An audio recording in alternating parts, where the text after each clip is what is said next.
What up, 508 family? Welcome to another episode of the 508 podcast. My name is Michael Turpak. I am going to be your host for today's episode, brought to you by Connect Church, where we exist to connect the disconnected. I have a couple good friends with me today. Some of them better than others. You know what I mean? I guess we don't need to introduce all of them. They've all been on the podcast, but I would like to. I'll probably start with Justin, the man, the myth, the legend. I like the guy. He's a good guy. Good heart. Great shirt on today. Just shining bright like a diamond. They ripped me as soon as I walked in here. You can always count on Justin to be wearing the bright color on the podcast. I like to stand out. We'll talk about that a little bit. Better than the purple he wore last time, so. He looks handsome. My wife still does not let me live that down. None of us do. Yeah. The purple just wasn't really going. I thought it looked great. One thing I love about you, Justin, you're in a really cool season of life right now. You're about to have a baby. I'd call it cool, yeah. Yeah, cool. Stressful, cool. Yes, yes, exactly. And just in case you guys wanted to know, as an audience, I'm the godfather of the triplets. Unfortunately, for the baby. He is. Just kidding. Triplets, no. Godfather, help us. Yes. Yeah, Pray for the baby. I'm actually in process right now of investing in jumpsuits that match. Okay. You think he's joking? The onesies? No, I'm not joking. There Oh, will be gosh. onesies. They're going to be incredible. With that being said, We'll make sure that there's pictures to follow this in a couple months. Yes. Yeah, I'm going to get them embroidered. Will the baby be bolder than mine? That's the real question. I'm going. No, How the are you baby. gonna feel? How are you gonna feel, Mike? The baby if will have has more hair than me, you? but that's okay though. I'm okay with it. I'm secure in my baldness. Also, I also have I'm wearing a beanie because if the beanie was off, it would be blinding the camera right now because of the light. But we also have somebody on our little podcast staff here that has another big thing going on in their life. Yeah, she's about to get married. I'm the best man in the wedding, so got a nice little. I'm the maid of honor, so. Yes! Oh my gosh, yeah, this is We great. weren't asking about the maid of honor. We were talking about. Jay is Like also to at say, the wedding I will party. be standing there, but I don't have a cool This title. is Becca's Okay, entire wedding so the party. fun fact though is Justin's wife is due a week after my wedding, and she's also in the wedding party. She is going to be dancing that baby out. She's yes, Shaking and 100%. bacon. Yes, I've been preparing my best man speech, which is going to be better. It needs to be funny. We need some good laughs. We're gonna have some good laughs. Same for you. I need some good laughs. Just be careful with the old I've been stories. prepping that thing since before she was engaged, so. Well, that's Before she was engaged or before she was saved? Ugh. Honestly, Whoa. probably both. years. gonna be fun. And Ruh, I don't know. I don't think you're getting married. I don't think you're pregnant. Neither of those we're right both, now, no. Okay, so anything else going good in life? Nothing. Nothing's going Just- great. Nothing's going Okay. good in life. That's great. She's prepping her maid of honor speech. Well, we'll That's pray for right. you after this podcast. Actually, I'm in charge of Becca's bachelorette party, so I have the whole itinerary. That thing is going down. Catch us in Miami. It's about to be good. Oh my God. Yeah, Yes. we're not going to Miami, but we're going to be having some fun. We'll play a little bit of volleyball we're stuff like not. that. Yeah. Not doing Miami. You're not going to Miami, but we're going to have some fun. Anyways, we're going to, I'm very, very excited about today's episode. It's actually going to be a 2-part series. We're going to be talking about blueprints Yes. and boundaries, Yes. which we were just discussing before we actually hopped on the podcast, that all of us need better boundaries on this. We need At a this lot of table. help. Yeah. Absolutely. Pray for us. Yes. I think we're the perfect examples to talk about boundaries. Yeah, testimonies as to why we need better ones. Yes. We need better boundaries. Literally facts. So I do think as a church though, I think we can do. It's hard though. If you really think Yeah. about it, it's like, how do you balance ministry, life, getting married, having babies, doing weddings, work, all these different things. It's like, how do you Social life. Yeah, social Yeah. life, which none of us Sleep. Yeah, sleep. Our social life School. is the church. Exactly. You know, so it's like there's this I'm not tension that we always have as Christians to be like, I don't know, like to say yes in a lot of ways. But we're getting ahead of ourselves. We're going to be talking about both of these things, which I'm excited about. Ruh, if you could, for part A. So part A is going to be blueprints. We're going to talk about blueprints. So Ruh, if you want to give us our scripture, that'd be great. Yeah, so Proverbs 19:21, it says, "Many are the plans in a man's heart, but it's the Lord's purpose that prevails." Amen. And I wanted to give like basically 2 definitions for the 2 different themes we're going to have. So for the first one, for blueprint, I think for clarity purpose, blueprint is God's plan for your life. So it's like, what is God's plan? Not the Drake part of it. I was about to say, cue the song. Not the Drake part. Like that's kind of came off like that. But for boundaries is like how to achieve God's plan with grace and ease, which is a lot different than just like running around like a madman. Your head cut off. You're tired. You're exhausted. And we're gonna talk about it in the next episode. But the way I wanted to kind of pre-frame this episode, I think it'd be helpful.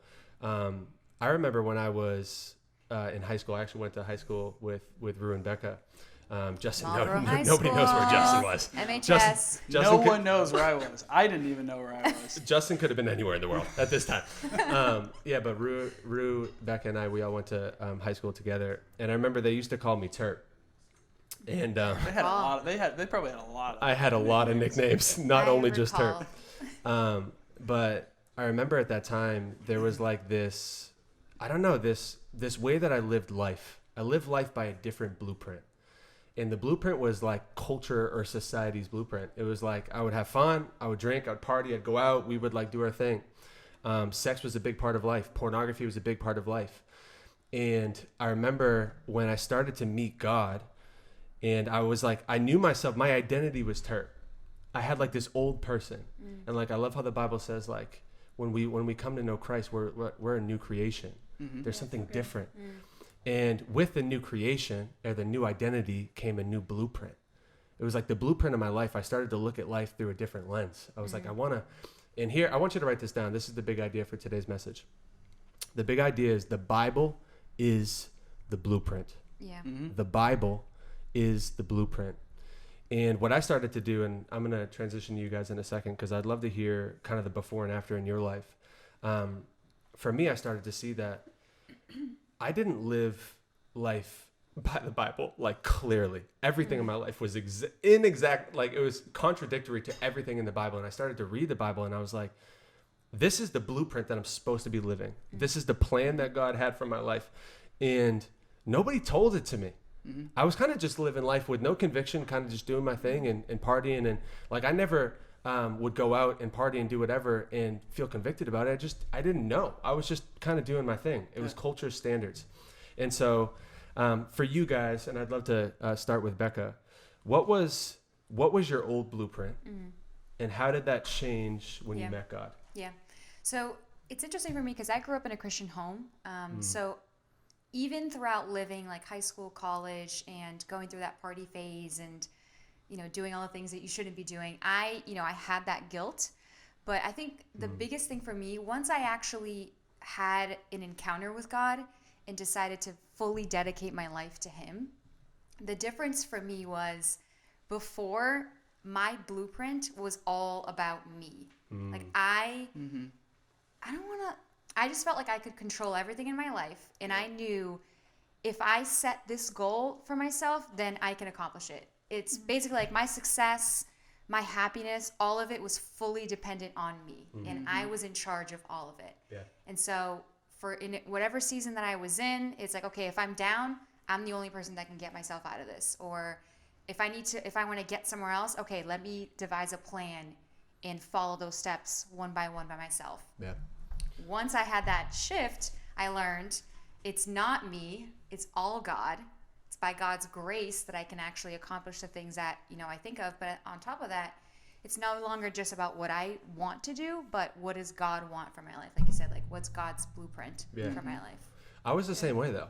I was like, I remember, I think all of us are kind of type A in some way where we're like achievers or like we set goals and like we have a certain place where we want to go. I remember as God was kind of speaking to me about this, it was actually for CY, for the youth. And I was remembering for myself that, like for me, it was like, I thought at this point in my life, I was like, I'm going to be married. I'm 27 now. I'm like, I'm going to be married. Like by the time I was probably like 24, 25, that was my plan. That was my blueprint. I was like, going to be married. I'm going to have kids, probably like get a house, hopefully make a couple investments. And like as a man too, I'm like, maybe I can have X amount saved and I'll like invest in this or whatever. And it was like, I created this blueprint. And where frustration came in my life was like, my blueprint didn't match my current life condition. When your blueprint doesn't like match your life condition, it equals frustration. Mm-hmm. You're frustrated. Yeah. It's like I was so frustrated because I'm like, I have this vision. Not like God's vision. Yeah. I had this plan for my life. So Justin, I'd love to hear kind of your testimony, like your before and after. You're a very driven, go-getter type guy. Wakes up every morning at 3:33. Religiously, you know what I mean? So goes to the gym. Yeah, if you go back through these episodes, you'll find out that I wake up. I wake up earlier every episode. At 3:30. Well, yeah, your wife. Every episode it's earlier and earlier. 2:30 like 2:15. Yeah. Next episode will probably All-nighters. be 2 a.m. It's 2:45. I thought something was like what. that. Yeah, that's what it is. So I grew up in the church, and I know we've talked about this. I think I might have brought this up in a past episode too, but I've grown up in the church, fell away. My blueprint for my life was I really, really, really wanted to join the FBI. So that's like what I trained for. That's what I studied for. That's what I wanted to do. And so I trained and studied heavily for about 1.5 years and worked with the FBI and went through all my interviews, my physical tests, my mental tests, my everything. Got through to the end. End up failing, and like thinking that I have devastation. Like this is all that I've wanted. This is all that I have wanted for my life. I felt like I was called to Massachusetts as a kid, but I never knew why, because I never met anybody from here. And so I figured the FBI is the way to do it. This is what I think is the best thing for my life. And I'll get to the Boston field office, and I will just serve here, and that is how I'm get to Massachusetts, and I'll just figure it out from there. I'll figure it out. This is what I want. This is where I think I need to be. And so they told me, we're not going to move forward anymore. And I thought there would be devastation there. It was just like, this is all I've ever wanted. This is all I've ever really trained for. This is my goal in life, and this is what I felt God was calling me to do. This is how I'm going to get to where I'm supposed to be. And literally like a month later, I found a job here in Massachusetts. It was like my dream job that I thought I would not be able to attain for probably another 10, 15 years. So I'm like, I'll apply, like, whatever, who cares? Like, they'll say no, and I'll just move on. So I didn't hear anything for like 2 months, 3 months. And I ended up coming out to Massachusetts for, my buddy had just had his son, my godson. So I came out right after the birth just to clean the house and make sure they're okay and just to help. And while I'm here, this company calls me and they're like, hey, we see you live in Columbus, but did you mean to apply for this job? It's here in Massachusetts. And I'm like, yeah, I've been wanting to come out. They're like, well, is there any opportunity for you to actually make it out here for an interview? I'm like, actually, I'm 20 minutes away. Like, I'm here right now on vacation helping out. And they're like, okay, you can come in. And then interviewed, went really well. And a week later, they offered me the job, and I moved out here less than a month. So it was like I had this whole plan for my life, how I envisioned it. It fell to pieces, but God still got me here. Yeah, I remember when I first started. I've always been like a dreamer, like personally. I don't know. I always felt like I had so much vision and like I had so much like drive just to like, especially when I started to see God's plan for my life. I started to see it through a different lens, but I was always a dreamer. But the problem was, it was always my dream. And I kind of feel like a theme, and Ruh, I'd love to hear from you in a second, but it was always like a theme where it was like, it was my dream and I wanted it. It was like, no, I want to be married by X, Y, and Z. I want to save X amount. I want to invest in a property by this time. And it was like, I always found that I had these dreams, and it's not that the dreams are bad. The dreams aren't bad, but it was just like, it was the pride behind the dream. It was like, what was the motivation for me? Why did I want the things that I was asking for like so much? So, Ruh, I'd love to hear about your old blueprint as well. It's funny because I think the three of us are the ones that did that dealing with disappointment episode during quarantine. Yeah. And I feel like this was that's when you shared that story. But for me, I think it's kind of like a mix of what we've been talking about. I hit a party phase. That's what I wanted to do. But I also had this plan, and I was going to be married at a certain age. I was going to have kids. Like, this is what I want. This is where I'm going to live. How can I make this happen? Like, how can I myself take things into my own hands and make it happen? So the funny thing about becoming a Christian and like actually having a relationship with God, I would say, is like you learn to ask for God's will. And it's like, your will be done, your timing, and just That's good. fully believing that he has your best interest. He has the best blueprint for you, and just trusting him. And it takes practice, it takes time, but it's always in my prayers now. It's like, your will be done. This is what I want, God. You know the desires of my heart. You know what I've always wanted, but I want what you want for me. And that's coming to terms with that blueprint that he has, and allowing him to like carry out the story that he has for you. But it's hard. Yeah, the Like, timing piece of it is tough. Yep. Yeah. And kind of like you, Mike, you weren't raised in a Christian household. Like Becca, I was raised in a Christian household. So you always have the convictions, like, I feel guilty doing this, but I want to do it, so I'm going to do it. But when you have a relationship with God, that's probably one of the hardest things, is just letting go of your plans and allowing him to move with his plans. Yeah. Yeah, I've talked to so many people recently about being able to wait on God's timing and how perfect his timing actually is. Yeah. It just seems like more and more nowadays, people are trying to rush their lives. So I'm talking true.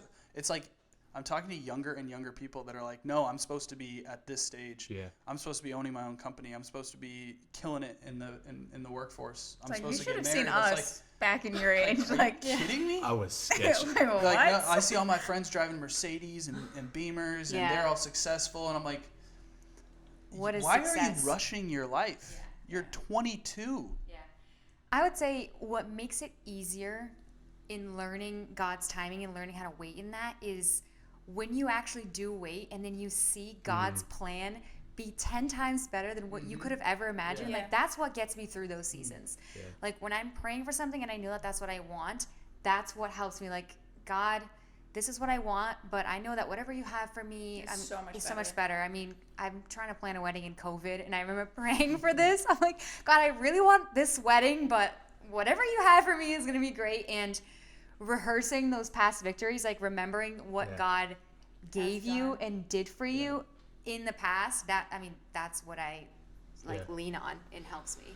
One of the things that I always did, especially with this, I would always build a blueprint.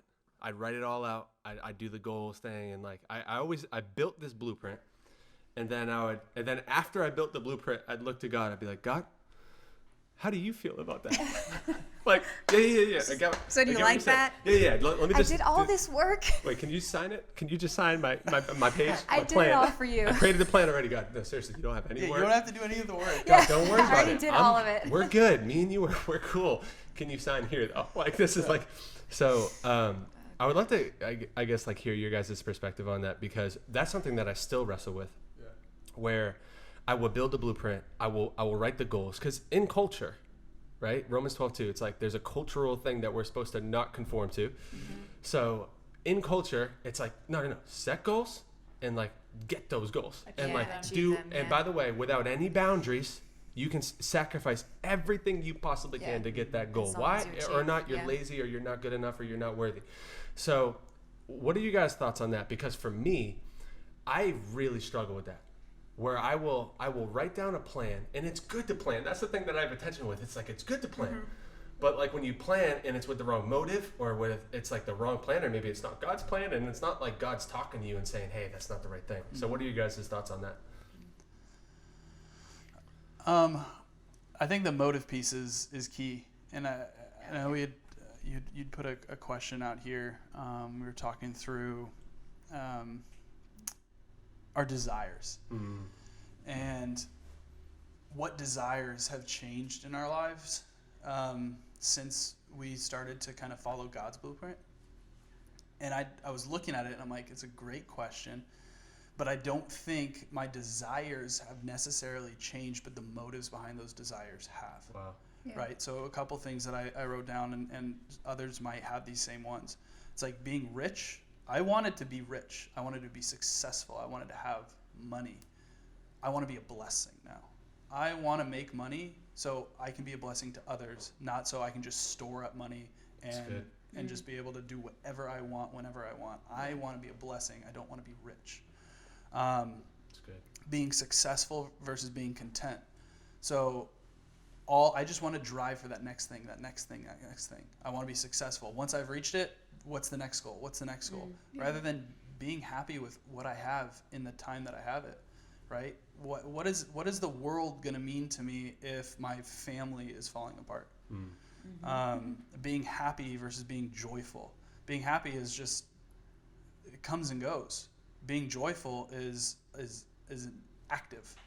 I choose to be joyful. Being happy will just, it depends, and it's so subjective on happiness, whereas I choose to be joyful because of what he's done for me. And then being accepted versus standing out, and that's where the standing out from culture is not conforming to this world, but being transformed. And so it's like, that might be the only one where I really see it change, but it's, the desire is still there. The motive behind that desire is different. And the way that you like steward it too. It's like there's such a stewardship piece to this, where it's like,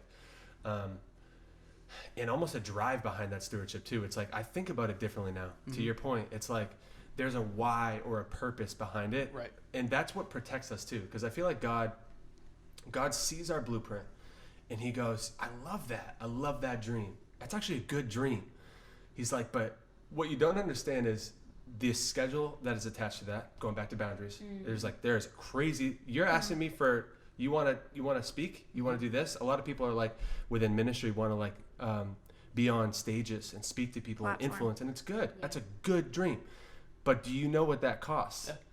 And do you know the weight of it? So it's like I feel like sometimes God is like, I like your dream, but do you even know what you're asking for? Right. Yeah. There were so many moments for me right before some sort of speaking or preaching or emceeing opportunity where I was on my hands and knees crying because I couldn't handle the weight of it. And what God was trying to show me is like, he's like, the blueprint that you have isn't bad. He's like, I just have I have a will and I have a way. I have a timing behind it. And if you try to speed up the timing, it will break you. It's not like the hard times in life. It's the blessing of it. Right. He's like, I will bless you so much that it will break you. Right. So just let me do it at my timing. Yeah. You know? I just want to bring it back. So Proverbs 19:21 said, "Many are the plans in a man's heart, but it's the Lord's purpose that prevails." Yeah. The way I think of it is like, some people, and myself included, like you're just holding on to these plans, like these ideas, and like your fists are closed and you're clenching. You're like, I want this. That's good. That's how I want it. And if you just like open your hands and like give it to God, like, God, you know me like inside and out. You know every, like my desires, my deepest wants, like you know everything about me. You know what I want, and I'm just letting go, giving it to you, and allowing you to direct me where you want me. Because that, like, why wouldn't you want to be where God wants you? Like, why wouldn't you want to be in like the perfect place for you? Again, it could, if you want a platform, if you want to have influence, God could be trying to get you there, but you want to do it your way because you're like this. You're like, I want to get there now. You're not ready now. Like, God is building something in you. He's working with you to get you there, but that's just not now. But you're so stuck on holding on to that. It's like thinking back, like I was so caught up in like, oh, but I should be married at this age. So I'm in a relationship at 22 and I'm like, this should be it, right? Because I want to be married at 23. Like, this relationship is going to have to be the one. So you're hanging on when there's all these signs and like all these people telling you like, that's not right. That's not the relationship, but you're just so like, you're clenched and you're holding on, but just like, let it go. And it's hard. It's not easy. But once you just trust and like realize that God's purpose, that's what prevails. Like, and He wants what's best for you. Yeah. And it's just really training yourself and I think telling yourself that it's okay to let go. Yeah, that's so good. And I think this is a good kind of segue to the next point we had. It's like, why are we clenching so hard? Like, why is it so hard for us? And ultimately, it's because of culture's pressure. Like, culture is telling us one thing. Yeah. Meanwhile, we know that the God in the Bible is telling us something different. And the difference between those two, we need to be able to identify what the difference between the two is, and why God's blueprint is ultimately better than culture's blueprint. Yeah.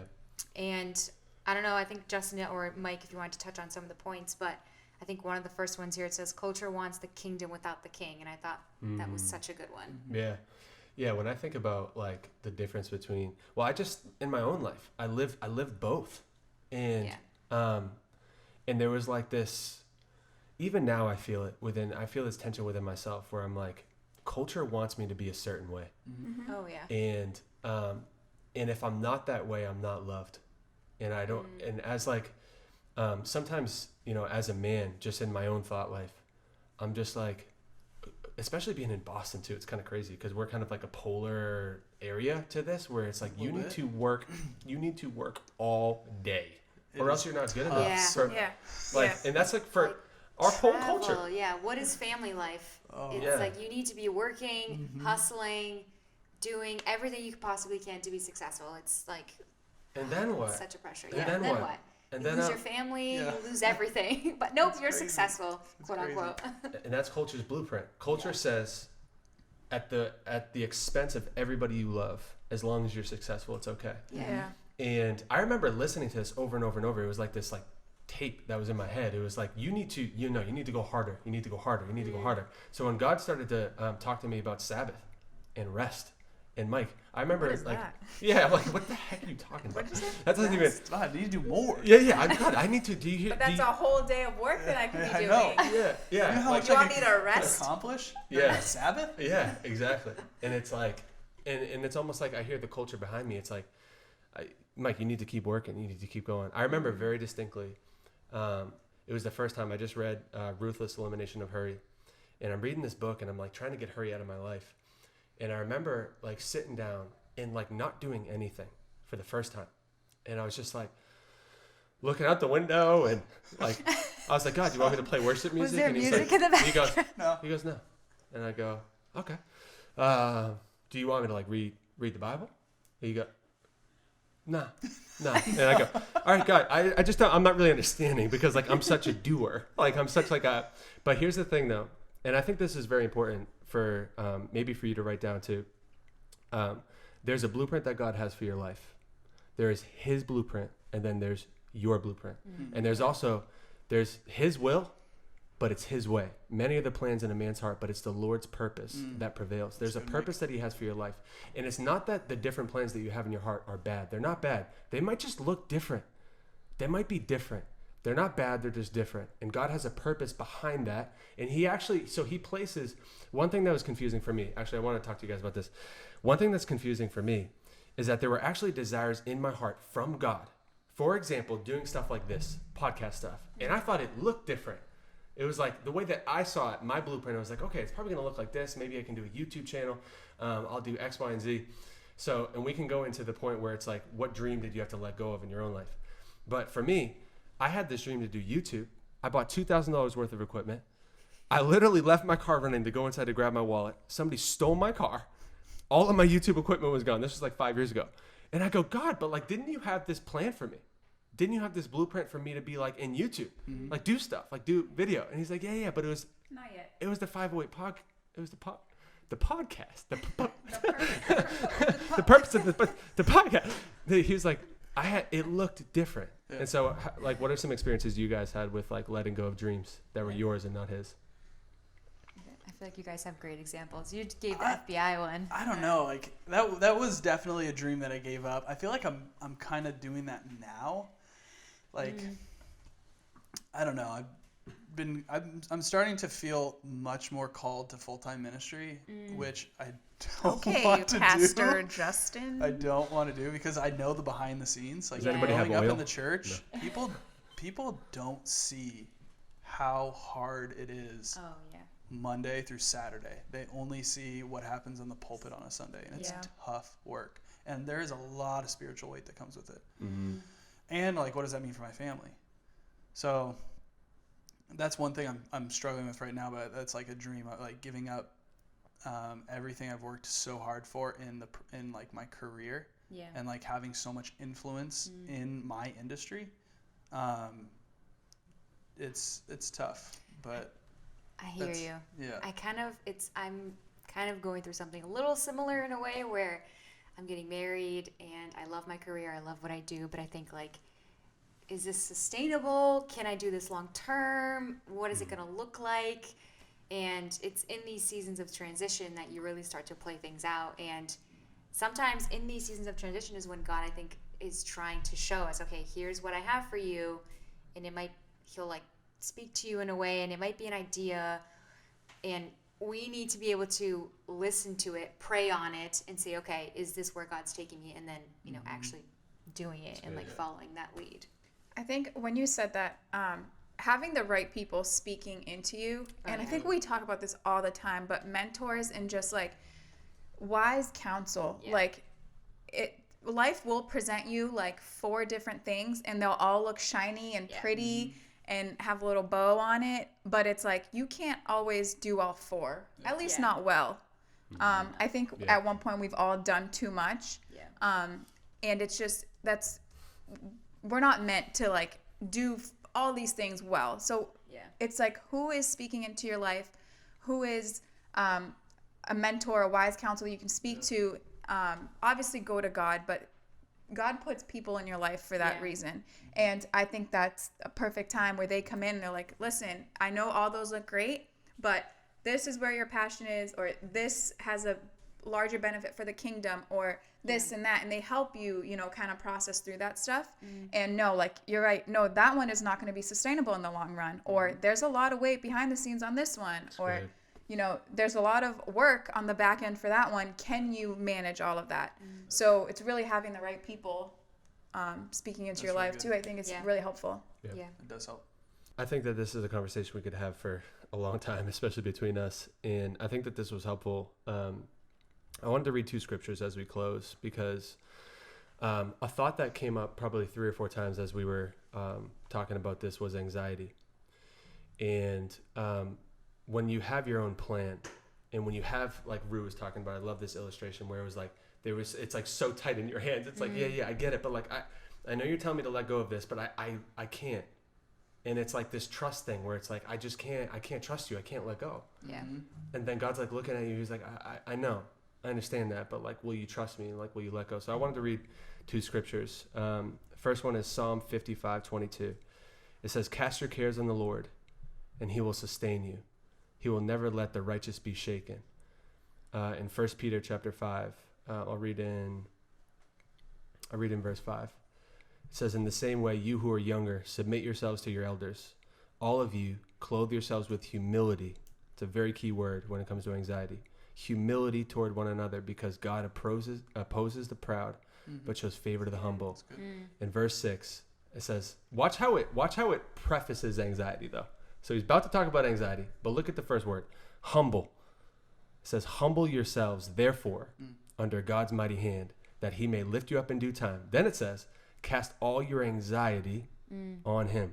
The whole thing started with humility. It says, humble yourselves, therefore, under God's mighty hand, that he may lift you up, his plans, his purpose. He may lift you up in the right timing, good, Mike. which is what Justin was talking about. It's like, there is a will, there's a way, and there's a time. And it is his time. And so as we close, there's a plan that you have. There's a blueprint that you have for your life. And you're asking God to sign off on it. He wrote it out. You got the goals, you got the plans, you got everything. And here's the funny part about it. There's this burden that you're carrying now, and it's heavy, and it's weighty, and you feel like giving up, and you feel so exhausted, which is why we're about to talk about boundaries. You feel so exhausted because your plan, and you are working every day and every night building this plan. It's like the Tower of Babel. You're just building, and God will confuse you because he doesn't want you to build your kingdom. He wants you to build his kingdom, and he wants his purpose for your life. And so I think what you need to do after listening to this episode, hopefully you're not at the gym, but after listening to this episode, what I want you to practically do, humility sometimes looks like letting go. Sometimes all you need to do is take the blueprint that you created and let it go for God. So we love you guys so much. We'll see you on the next episode. We're going to go into part B. We're about to talk about some boundaries, but we love you guys so much. All right, guys, thank you so much for tuning into today's episode of the 508 podcast. We hope you enjoyed it. We talked about blueprint. We talked about letting go. So hopefully you can do that in your life. If you haven't already, subscribe. No, seriously. Subscribe to it. And on iTunes, there's like this thing that you can like leave a review, and then it kind of helps us out in some ways to like reach more people. So I'd love for you to just do that. That'd be great. No, but seriously, we love you guys so much. Thank you for tuning into the 508 podcast. We'll see you next time.